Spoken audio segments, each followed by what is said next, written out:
What's your opinion about this citizenship amendment bill and how it will affect or not affect Nagaland? Okay.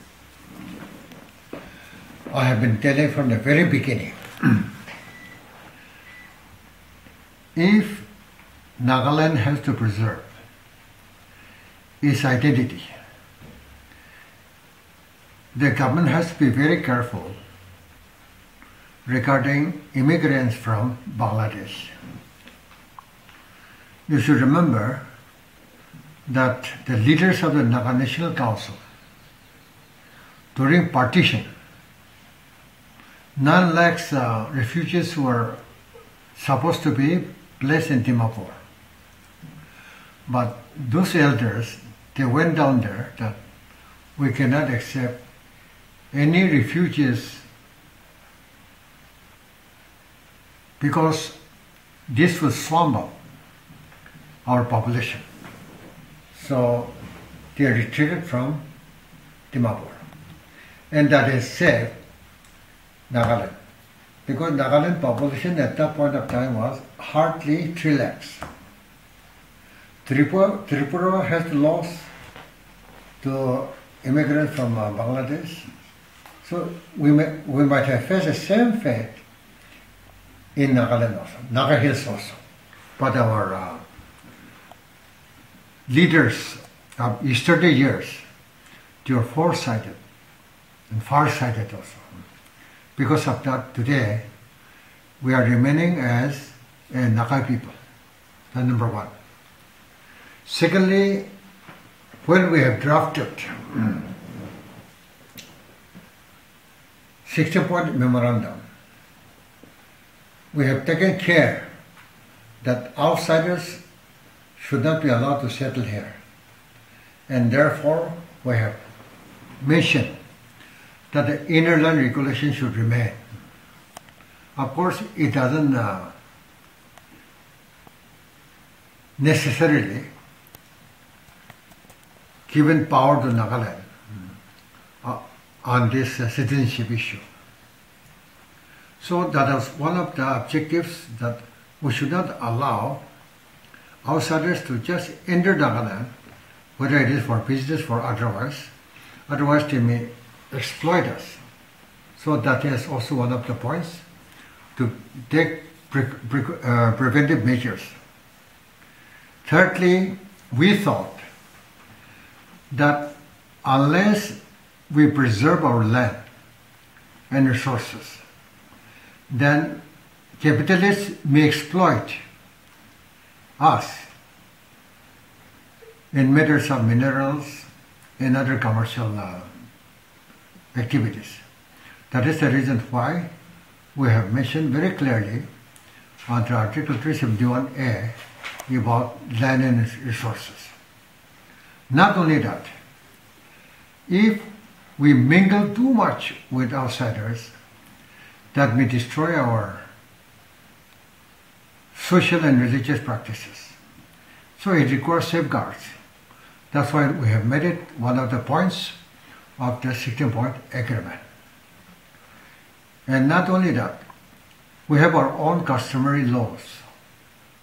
Yes, we have not been able to codify it, but we have inherited this customary law from our forefathers. And even now it is in vogue in the tribes. And therefore we want to preserve this also. So it is included in 16-point agreement. Now this 16-point memorandum, the gist of the memorandum has been now confined to Article 371A as constitutional provisions. But it's very specific. Even though it is notwithstanding anything contained in the Constitution. 4, 1, 2, 3, 4. And I can read out this one also. Here,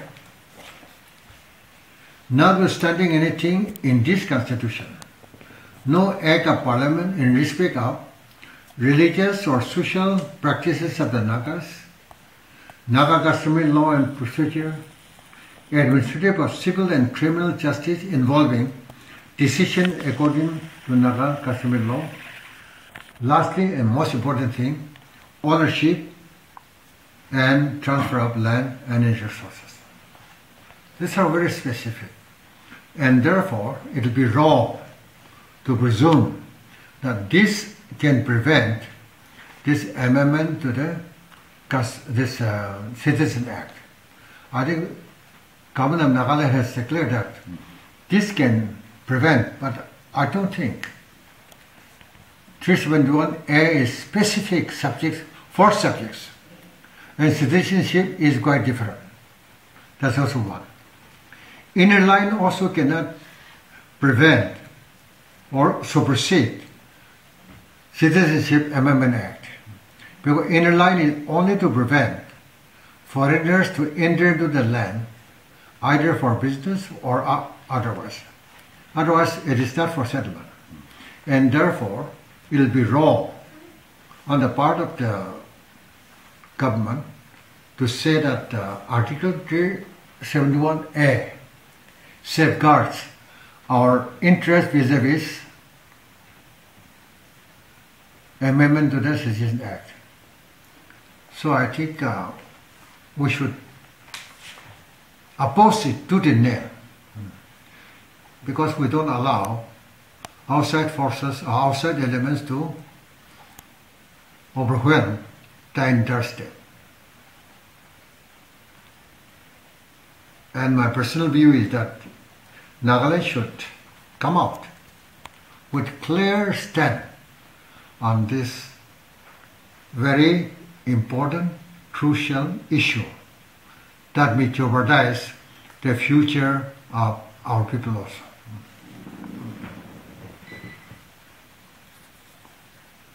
Sir, Nagaland, we have been talking about Article 371A. Huh?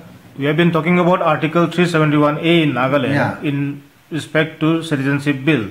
But what about the other northeastern states who are also protesting against the bill? Definitely, because they know the situation as a consequence of this act, like Assam, even Meghalaya, even Mizoram and Manipur. We are very much cautious about the smallness of our population. And if outsiders are majority, then we shall be minority in our own land. So people are conscious of that. But Nagaland appears to be not conscious of that.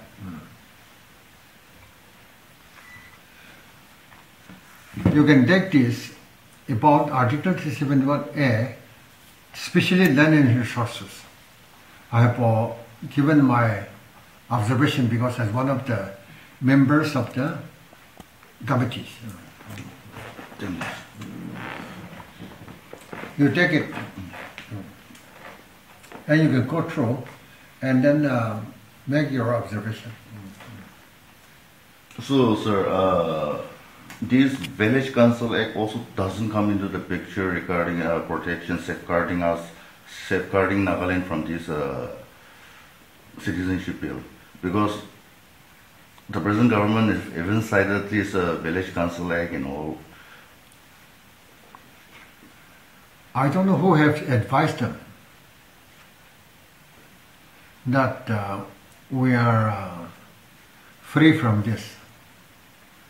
I don't think.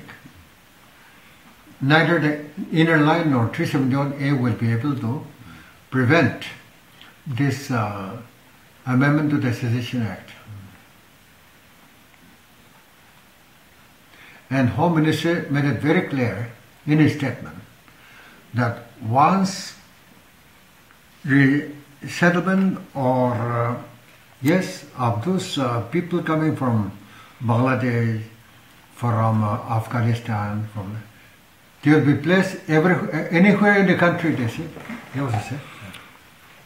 So recently the Home Ministry had even said that unless the state government gives a nod to the people coming from outside, they won't be allowed to stay in India. Who said? The MHA, the Ministry of Home Affairs. Ministry of Home Affairs, Rajnath Singh, Home Minister. Unless state agrees. Yeah. That I don't know. So that was the statement from the MHA saying that unless the state government agrees to keep those people in their state, they won't be granted. All the states refused then. Because no state will be willing to voluntarily invite them. Huh? Yeah. And if there is a statement of the Home Ministry, if all the states in the country refuse to accommodate them, then where are we going to send them? I think there is no logic in what they say also.